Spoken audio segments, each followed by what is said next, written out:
Hi, it's Shelley from Little Rock Equine Vets. Today we're going to talk about abscesses and poulticing.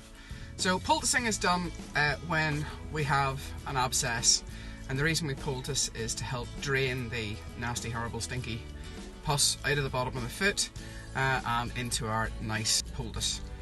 Foot abscesses are really common at this time of year, so I thought it would be useful to put together a short video to show you how I place a poultice.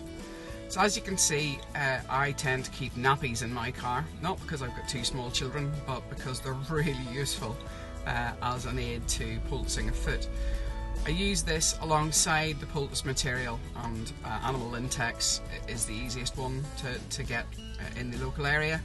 I use animal Lintex, and I tend to use boiling water to soak it down.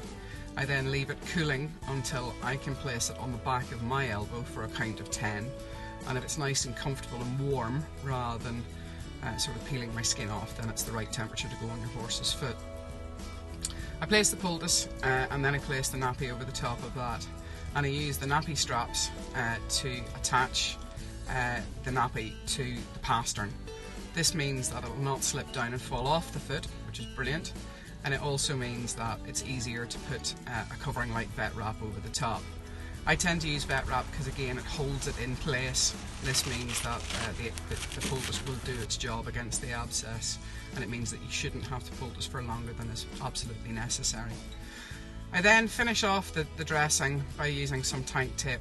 Now, tank tape can be got at any sort of shop in terms of the likes of B&Q, Home Base, if it still exists, Screwfix, and you know, it's readily available. Basically, I tend to place the duct tape against a wall and make my dressing before I put it on the horse. It stops them panicking whenever you're trying to wind tape around them. It makes it look tidy, and it does its job effectively. As you can see in this video, there is a cross of tape on the wall, and you can also see me applying it. So the widest part of the tape is in this most square part of the tape. Once you finish off the T, the centre of the T, that goes over the sole. The shorter bit goes up the back of the heel.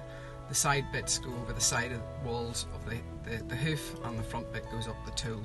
This means that the horse cannot walk through the bandage, which I think is a good idea. It saves you running around replacing a poultice every 5 minutes.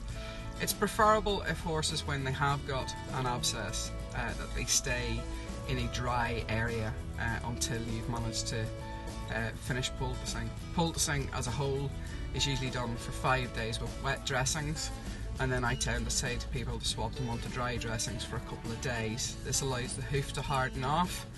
You can add a wee bit of iodine onto your bottom of your bandage, and this will help to harden the foot off quicker, which means that you won't end up with a second abscess a couple of weeks later.